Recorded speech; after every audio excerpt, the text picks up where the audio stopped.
Welcome to నేటి వారధి. ముందుగా హెడ్లైన్స్ చూద్దాం. అగస్త్య మహర్షి ఆలయాన్ని సందర్శించిన డిప్యూటీ సీఎం పవన్ ఈ రోజు నుంచి దక్షిణాది రాష్ట్రాల పర్యటనకు శ్రీకారం చుట్టిన జనసేనాని. 3 రోజుల ఈ యాత్రలో కేరళ, తమిళనాడులోని 7 క్షేత్రాలను సందర్శించిన పవన్ కొచ్చి సమీపంలోని శ్రీ అగస్త్య మహర్షి ఆలయాన్ని సందర్శించి ప్రత్యేక పూజల నిర్వహణ. ఖమ్మం నియోజకవర్గ కార్యకర్తల ఆత్మీయ సమావేశంలో పాల్గొన్న కేటీఆర్ కాంగ్రెస్ పై ఘాటు వ్యాఖ్యలు, కాంగ్రెస్ నాయకుల గల్లాలు పట్టుకుని కొట్టే రోజులు దగ్గరలోనే ఉన్నాయని వెల్లడి.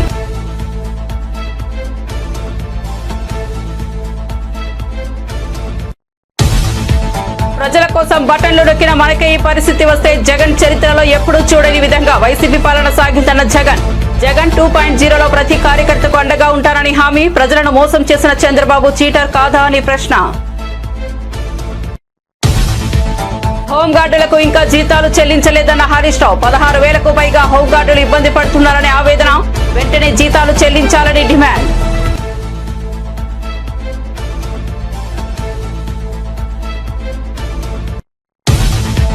చిరంజీవి ఆ మాటలు ఏ ఉద్దేశంతో అన్నారో అన్న యాంకర్ శ్యామల. చిరంజీవి చేసిన వ్యాఖ్యలపై వైసీపీ అధికార ప్రతినిధి శ్యామల స్పందన. వారసుడు అంటే కొరికే అవుతానా, కూతురు కాదా అంటూ శ్యామల వ్యాఖ్యలు. ఇటువంటి ఆలోచన ధోరణి నుంచి బయటకు రావాలని వెల్లడి. వార్త వివరాల్లోకి వెళ్తే, తిరుమల లడ్డూ కల్తీ వ్యవహారంలో దోషులను అరెస్ట్ చేయడం సంతోషకరమని ఉప ముఖ్యమంత్రి జనసేన అధ్యక్షుడు పవన్ కళ్యాణ్ అన్నారు. భవిష్యత్తులో ఇటువంటి ఘటనలు పునరావృతం కాకుండా ప్రభుత్వం కట్టుదిట్టమైన చర్యలు తీసుకోవాలని సూచించారు. భక్తుల మనోభావాలను కాపాడాల్సిన బాధ్యత అందరిపై ఉందని, ఆలయ పరిరక్షణపై రాజీ పడలేమని పేర్కొన్నారు. దక్షిణ భారతదేశంలోని ఆలయాల సందర్శన పూర్తిగా వ్యక్తిగత విషయమని ఆయన స్పష్టం చేశారు. కేరళలోని శ్రీ అగస్త్య మహర్షి ఆలయాన్ని దర్శించిన పవన్ కళ్యాణ్ ప్రత్యేక పూజలు నిర్వహించారు. ఈ సందర్శనలో ఆయన కుమారుడు అఖిరానందన్, టీటీడీ సభ్యుడు ఆనంద్ సాయి పాల్గొన్నారు.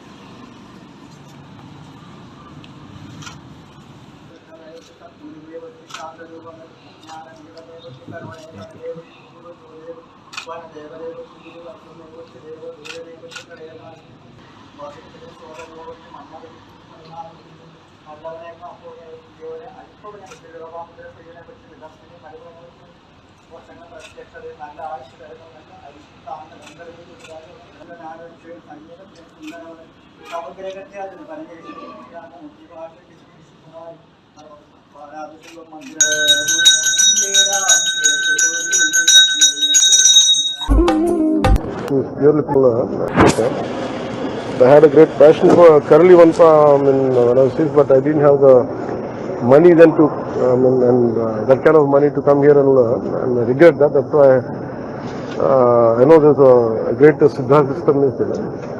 Is this purely a pilgrim visit? Yeah, it is purely pilgrimage, and coming here to Agastya Ashram, I have a lot of spinal injuries. I have a whiplash injury, and it is causing a lot of numbness and some issues are there. So I extended as a kind of to seek a medical advisor. Okay. But this is predominantly I'm going for this is for last 4.5 years I've been thinking to come to this part of Kerala and Tamil Nadu to visit all Murugan temples and Agastya Ashram and Parishrama Ashram to pay my respects and to seek blessing. Even though this is a pilgrim visit, many say that as part of a BJP South campaign for the upcoming constituent elections. Is this true? No. No. Maybe it might be read like that, but actually it is not. Okay, now I want to say that there's a Tirupati Laddu issue. Many devotees are going to Tirupati on a daily basis, and 4 of arrested by the SIT team. So, what do you want to say to the devotees that is going to Tirupati from Kerala? I said, so Lord Balaji is for the entire, every Hindu, every nook and corner of this nation and the world, and especially for from Kerala, a lot of devotees would come. And whatever happened, it is very unfortunate, and people who seek money, people should not seek money from temples and everything, but this is a sad state of affairs. And I felt personally quite bad about it, and eventually I raised my voice, and the culprits have been arrested. and we'll make sure that in future it will never occur. And I'll take this message to AP also. YCP అధినేత జగన్ వివిధ జిల్లాల నేతలతో సమావేశమవుతున్న సంగతి తెలిసిందే. ఈ రోజు ఉమ్మడి గుంటూరు జిల్లా నేతలతో భేటీ అయ్యారు. ఈ సందర్భంగా ఆయన మాట్లాడుతూ మరోసారి ఆసక్తికర వ్యాఖ్యలు చేశారు. 2014-24 మధ్య జగన్ 1.0 ప్రభుత్వం నడిచిందని, చరిత్రలో ఎప్పుడు చూడని విధంగా వైసీపీ పాలన సాగిందని, లంచాలకు తావు లేకుండా 2.71 లక్షల కోట్ల నేరుగా లబ్ధిదారుల అకౌంట్లోకి వేశామని తెలిపారు. జగన్ 2.0లో ప్రతి కార్యకర్తకు తోడుగా ఉంటామని, ప్రతి కార్యకర్త ఇంటికి పెద్దన్నగా అండగా ఉంటానని జగన్ చెప్పారు. మరో 25 నుంచి 30 ఏళ్లు తాను రాజకీయాల్లో ఉంటానని తెలిపారు. వైసీపీ పాలనలో 2 ఏళ్లు కోవిడ్ ఉందని, అందుకే కార్యకర్తలకు చేయాల్సింది చేయలేకపోయామని చెప్పారు.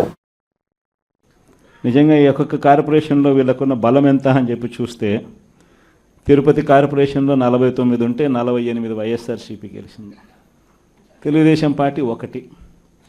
ఆ 1 గెలిచిన చోట డిప్యూటీ మేయర్ వాళ్ళ మనిషి అని చెప్పి వాళ్ళు చాలా ఏదో గొప్ప కార్యము ఘనకార్యం చేసినట్టుగా వాళ్ళు చెప్పుకుంటా ఉన్నారు.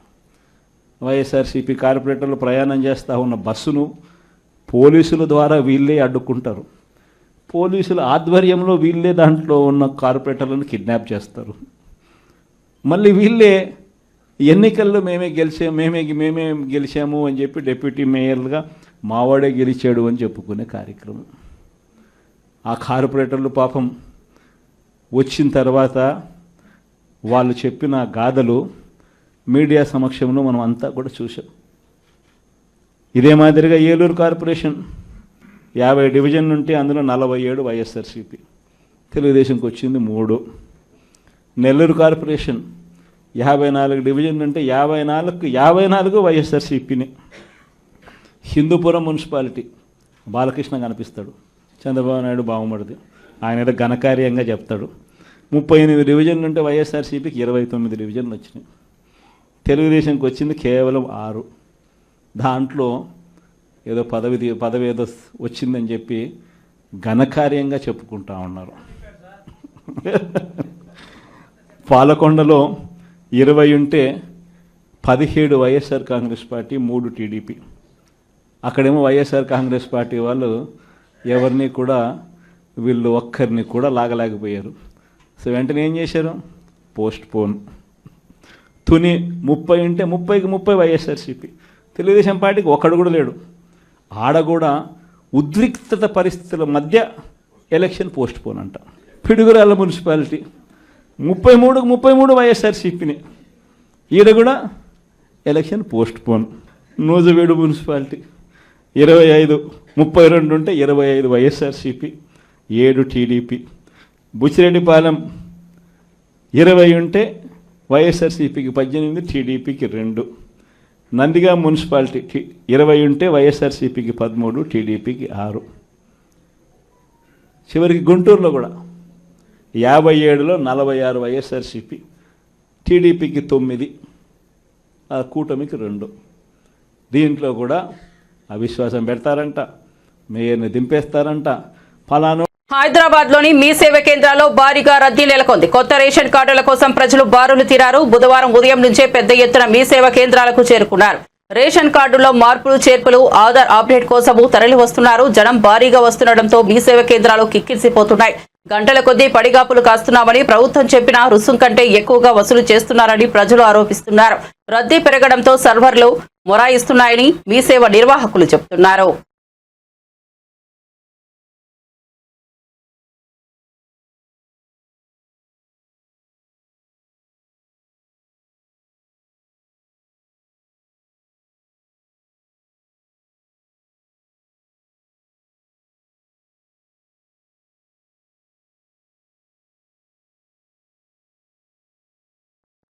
కాంగ్రెస్ ప్రభుత్వం ఇచ్చిన హామీలు నెరవేరక ప్రజలు అసంతృప్తి వ్యక్తం చేస్తున్నారని బీఆర్ఎస్ వర్కింగ్ ప్రెసిడెంట్ కేటీఆర్ విమర్శించారు. కళ్యాణ లక్ష్మి చెక్కులు ఇస్తున్న కాంగ్రెస్ ఎమ్మెల్యేలను మహిళలు తులం బంగారం ఎక్కడ ఉందని నిలదీస్తున్నారని తెలిపారు.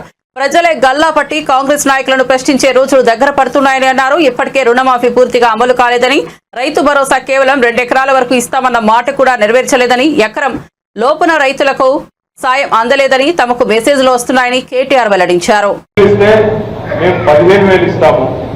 కేసీఆర్ గారు 2000 ఇస్తే మేము 4000 ఇస్తాము. కేసీఆర్ గారు ఇంట్లో ఒక ముసలమ్మకో ముసలయ్యకో ఇస్తే మేము ఇద్దరికీ ఇస్తాము, ఒకవేళ తల్లిదండ్రులు ప్రభుత్వ ఉద్యోగులైనా వాళ్ళకు కూడా ఇస్తాము అంటూ ఏదైతే ఒక అరిచేతిలో స్వర్గం చూపెట్టినారో దాన్ని ప్రజలు కొంత నమ్మినట్టుగా ఉన్నారు. దాంతోపాటు మీ జిల్లాలో కొన్ని రాజకీయ సమీకరణల వల్ల కూడా మనకి చివరిలో కొంత నష్టం జరిగిన మాట వాస్తవం. కానీ గత సంవత్సర కాలంగా మనం ఓడిపోయినా ప్రజలకి కష్టం వచ్చినప్పుడు మాత్రం మనం ఇంట్లో కూర్చోలేదు.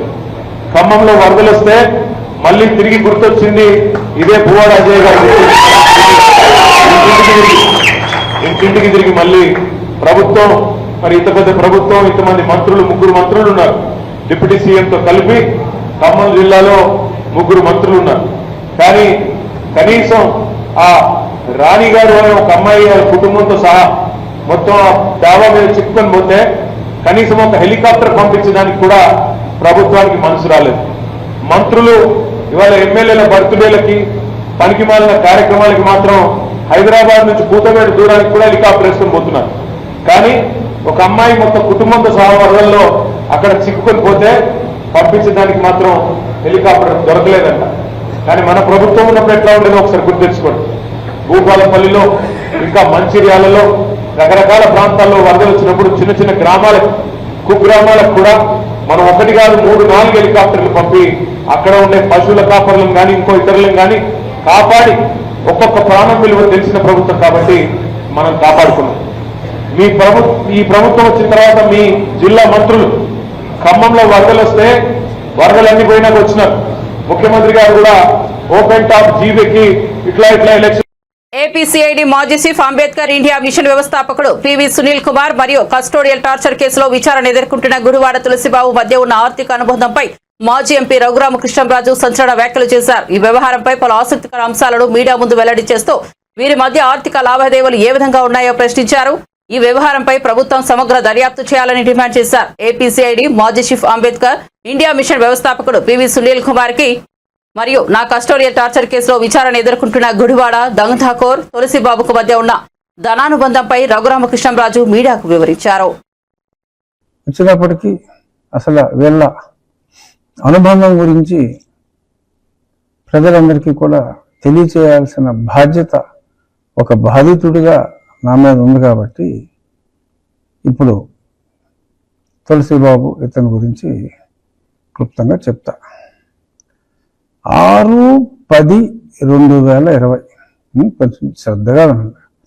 6/10/2020 నాడు ఈ తులసిబాబు అన్న వ్యక్తిని ఇంకెవరో కిరణ్ వీళ్ళిద్దరిని లీగల్ అసిస్టెంట్స్ అంటే సిఐడికి కొంత న్యాయ నిపుణుల కొరత వచ్చిందట. అందుకని న్యాయ నిపుణులుగా ఈ తులసిబాబుని కిరణ్ అని ఇంకో వ్యక్తిని నియమించుకుంటానికి అప్పుడేముంది, అప్పుడు అతను దందాలు చేసేవాడు, మరి కొట్టుకొచ్చిన దాంట్లో కొంత పైన ఇచ్చేవాడు ఏంటో మొత్తం మీద అతను బాగానే సాగింది. సరే ఏం కౌరులు చెప్పాడో అక్కడ సాగింది బాగానే. అంటే నన్ను కొట్టడానికి ఇదొక 7 నెలల ముందు. సో వీళ్ళిద్దరిని అపాయింట్ చేశాడు లీగల్ అసిస్టెంట్స్గా. జోక్ ఆఫ్ ది మిలీనియం ఏంటంటే అప్పటికి తులసిబాబు అన్న వ్యక్తికి అతను లాయరే కాదు, డిగ్రీ ఏదో చదువుకుని ఉండొచ్చు. లా చదివిన వాళ్ళందరూ లాయర్ కారు. ఎందుకంటే ఒక అడ్వకేట్ అవ్వాలి అంటే దానికి బార్ కౌన్సిల్ రిజిస్ట్రేషన్ ఉండాలి, ఇవన్నీ ఉండాలి, ఎన్రోల్మెంట్ ఉండాలి. అప్పుడైతే కానీ తర్వాత పరీక్షలు రాయాలి. ఏబి 2011 తర్వాత లాయర్లు అయిన వాళ్ళందరికీ ఒక పరీక్ష ఉంటుంది, ఆ పరీక్ష కూడా రాయాలి. ఇతను లాయర్కి ఇవ్వాల్సిన ఒక లాయర్ని అపాయింట్ చేస్తున్నామని చెప్పి అప్పటికి ఎన్రోల్మెంట్ కూడా లేని ఈ వ్యక్తిని, అంటే బేసిక్గా గుండాగిరి చేసేవాడు, ఈ గుండాగిరి చేసేవాడిని అపాయింట్ చేసుకున్నాడు. ఎందుకంటే నేను గతంలో చాలాసార్లు చెప్పా కలెక్షన్కి వాడతాడు ఇస్తున్నాను అంటే పర్సనాలిటీ చూసి భయపడి డబ్బులు ఇస్తారని ఏంటో కలెక్షన్కి వాడేవాడు. సో ఆ కలెక్షన్ కింగ్ని లాయర్ చేసి లెజిటిమైజ్ చేస్తే అతనికి ఒక బండి ఇవ్వచ్చు, ఆ బండిలో క్యాష్ తెచ్చుకోవచ్చు. మరి ఇటువంటి ఇత్యాదులన్నీ కూడా బహుశా పరిగణలోకి తీసుకుని అతన్ని లాయర్గా, అడ్వకేట్గా, లీగల్ అసిస్టెంట్ అనే పేరుతో ఒక ఆర్డర్ ఇచ్చాడు. రాష్ట్ర అభివృద్ధికి స్వర్ణాంధ్ర 2047 విజన్ అనుసరించి 15% వృద్ధి రేటును సాధించడానికి తలసరి ఆదాయం $42,000 పెంచే లక్ష్యంగా ఎటువంటి చర్యలు చేపట్టాలో మేధోమథనాన్ని తీవ్రతరం చేసి పటిష్టమైన ప్రణాళికలతో ముందుకు వెళ్లాలని ముఖ్యమంత్రి చంద్రబాబు నాయుడు ఆదేశించారని సమాచార పౌర సంబంధాల శాఖ మంత్రి కొలుసు పార్థసారథి చెప్పారు. 2047 నాటికి ఆంధ్రప్రదేశ్ను $2.4 ట్రిలియన్ జీఎస్డీపీ ఆర్థిక వ్యవస్థగా మార్చాలని, తలసరి ఆదాయం $42,000 పెంచాలనే లక్ష్యంతో 2025-26 బడ్జెట్ రాష్ట్ర సమగ్ర అభివృద్ధికి దోహదపడేలా రూపొందించాలని సూచించారని చెప్పారు.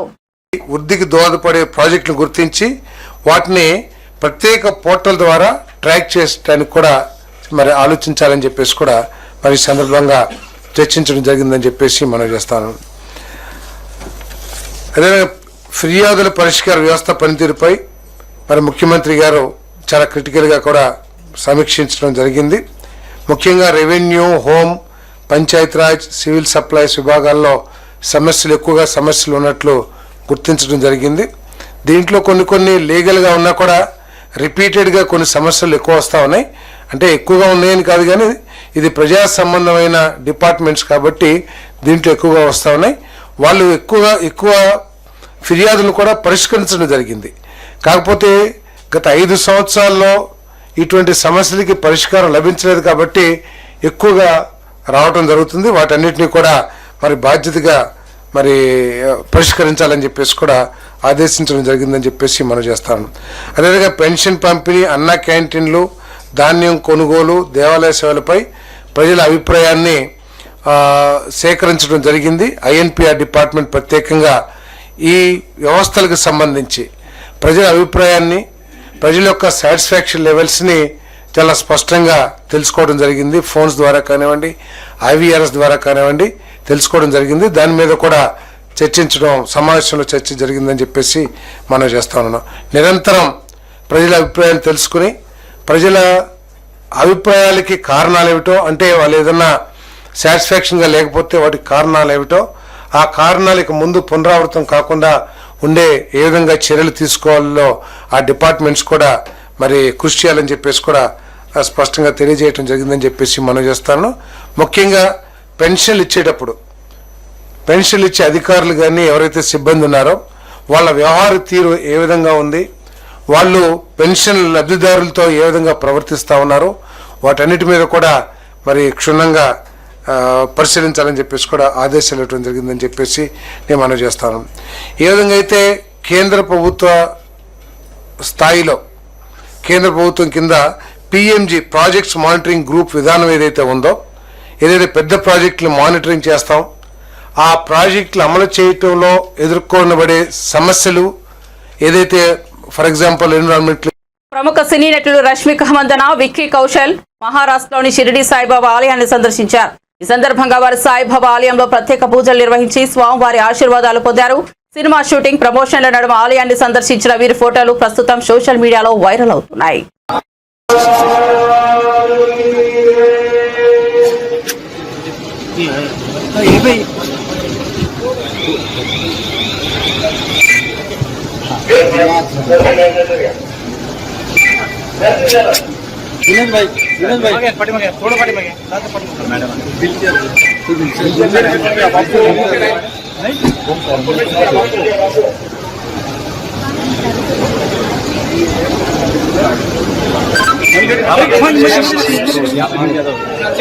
चलिए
तुम्ही थांबा पुढे आम्हाला माहिती का एक मिनिट मोबाईल धरून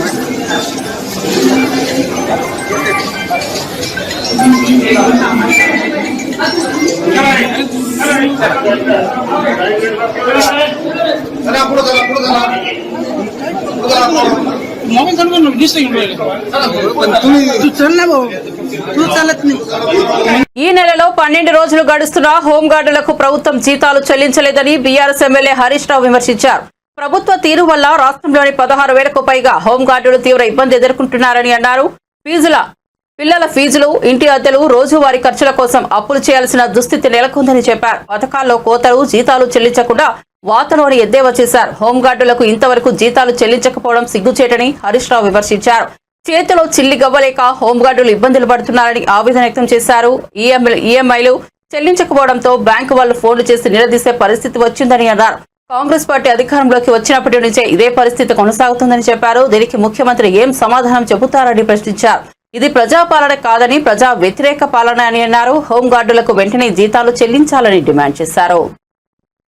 కళ్యాణదుర్గం నియోజకవర్గంలో 100 ఏళ్ల పురాతన పట్టాభిరామస్వామి దేవస్థానంలో కొలువుదీరిన సీతారాములకు కళ్యాణదుర్గం ఎమ్మెల్యే ఆమిలినేని సురేంద్రబాబు పట్టు వస్త్రాలను సమర్పించారు. ముఖ్యంగా ఎన్నో ఏళ్లుగా ఉన్న పట్టాభిరామస్వామి దేవాలయంలో హిందువులు, ముస్లింలు కలిసి పట్టాభిరామస్వామి బ్రహ్మోత్సవాలను ఘనంగా నిర్వహిస్తున్నారు. హిందూ దేవుడికి 1,00,000 పూలతో ముస్లింలు ప్రత్యేక కానుకను అందజేశారు. ఎక్కడా లేని విధంగా దేశంలో హిందువులు, ముస్లింలు కళ్యాణదుర్గంలో ఏకమయ్యారని ఎమ్మెల్యే అమిలినేని సురేంద్రబాబు పేర్కొన్నారు. ఎమ్మెల్యే సురేంద్రబాబుతో పాటు కళ్యాణదుర్గం నియోజకవర్గ ముస్లింలు కూడా ఆలయంలోకి ప్రవేశించి ప్రత్యేక పూజలలో పాల్గొన్నారు. జై శ్రీరామ్ అంటూ ముస్లింలు ఈ కార్యక్రమంలో పాల్గొన్నారు. ఈ సందర్భంగా ఎమ్మెల్యే సురేంద్రబాబు మాట్లాడుతూ కుల మతాలకు అతీతంగా కళ్యాణదుర్గం నియోజకవర్గంని కూటమి ప్రభుత్వం అభివృద్ధి చేస్తోందని, ఇప్పటికే పలు అభివృద్ధి కార్యక్రమాలు నియోజకవర్గ వ్యాప్తంగా చేపట్టినట్లు వెల్లడించారు. బీటీపీ ప్రాజెక్టును త్వరలోనే పూర్తి చేసి కళ్యాణదుర్గంను సస్యశ్యామలం చేస్తామని ఎమ్మెల్యే పేర్కొన్నారు.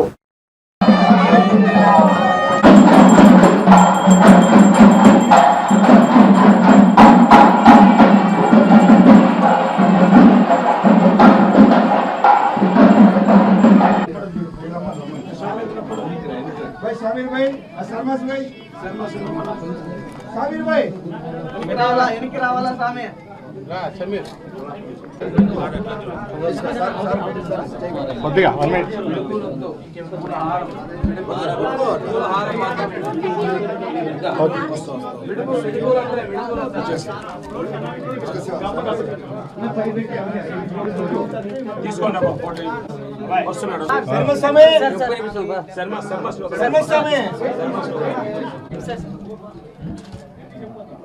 చిన్న ఇవి కానీ ఇచ్చే అన్ని లోపలికి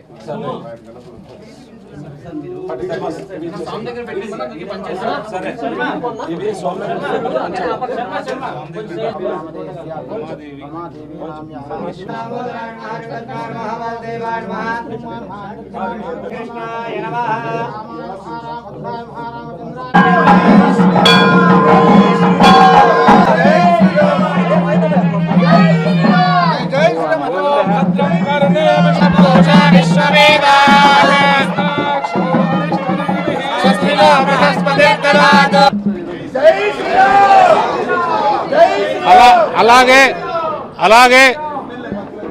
అలాగే ఈరోజు భగవంతుని కూడా ప్రార్థించాను.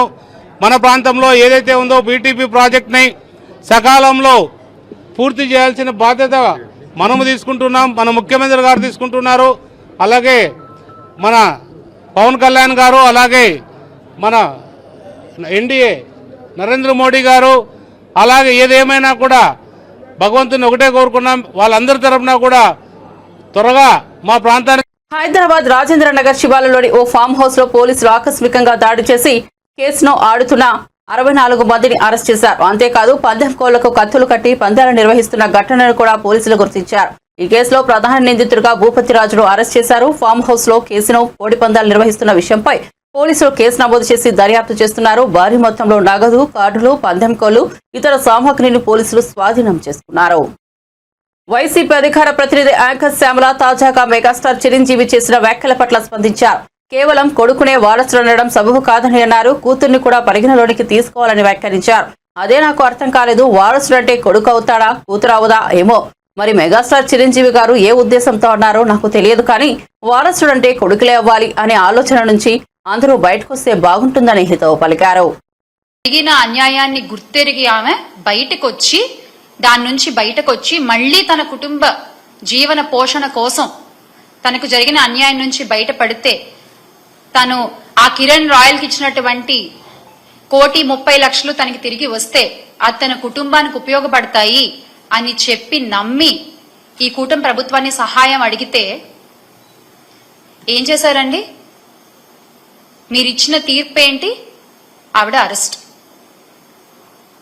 అంటే బహిరంగ సభల్లో అధికారులతో సమావేశాల్లో మీ మాటలు కోటలు దాటుతాయి. మహిళలకి ఏమన్నా అన్యాయం జరిగితే కడుపు రగిలిపోతుంది, కడుపు తరుక్కుపోతుంది. మహిళల safety is my utmost priority అని మాట్లాడినటువంటి గొంతులు ఈ రోజున ఎందుకు ఒక్క మాట కూడా మాట్లాడట్లేదు? మీ పార్టీ నాయకుడేగా. ఎందుకని? అంటే ఇవన్నీ మాటల వరకేనా? చేతల్లో ఇవేం కనబడవా? ఒక ఆవేశం అదంతా ఏమైపోయింది? ఈ రోజున ఆవేశం అంతా ఏమైపోయింది? లేకపోతే ఏమన్నా డ్యూటీ దిగారా? చెప్పండి. జస్ట్ అంటే ఏమైనా గ్యాప్ తీసుకున్నారా? మళ్ళీ మీరు డ్యూటీ ఎక్కాక ఇవన్నీ చూస్తారా? రాజకీయ ముసుగులో. బులెటిన్ ముగించే ముందు హెడ్లైన్స్ మరోసారి చూద్దాం. అగస్త్య మహర్షి ఆలయాన్ని సందర్శించిన డిప్యూటీ సీఎం పవన్ ఈ రోజు నుంచి దక్షిణాది రాష్ట్రాల పర్యటనకు శ్రీకారం చుట్టిన జనసేనాని. 3 రోజుల ఈ యాత్రలో కేరళ, తమిళనాడులోని 7 క్షేత్రాలను సందర్శించిన పవన్ కొచ్చి సమీపంలోని శ్రీ అగస్త్య మహర్షి ఆలయాన్ని సందర్శించి ప్రత్యేక పూజల నిర్వహణ. ఖమ్మం నియోజకవర్గ కార్యకర్తల ఆత్మీయ సమావేశంలో పాల్గొన్న కేటీఆర్. కాంగ్రెస్ పై ఘాటు వ్యాఖ్యలు. కాంగ్రెస్ నాయకుల గల్లాలు పట్టుకుని కొట్టే రోజులు దగ్గరలోనే ఉన్నాయని వెల్లడి.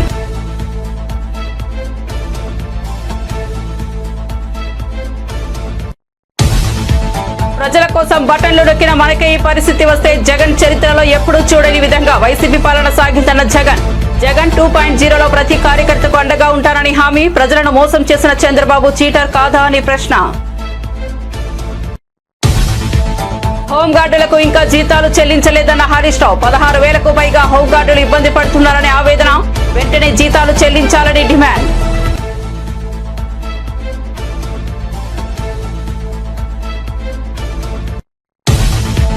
చిరంజీవి ఆ మాటలు ఏ ఉద్దేశంతో అన్నారో అన్న యాంకర్ శ్యామల. చిరంజీవి చేసిన వ్యాఖ్యలపై వైసీపీ అధికార ప్రతినిధి శ్యామల స్పందన. వారసుడంటే కొరికే అవుతానా, కూతురు కాదా అంటూ శ్యామల వ్యాఖ్యలు. ఇటువంటి ఆలోచన ధోరణి నుంచి బయటకు రావాలని వెల్లడి. మరిన్ని అప్డేట్స్ కోసం చూస్తూనే ఉండండి నేటి వారధి.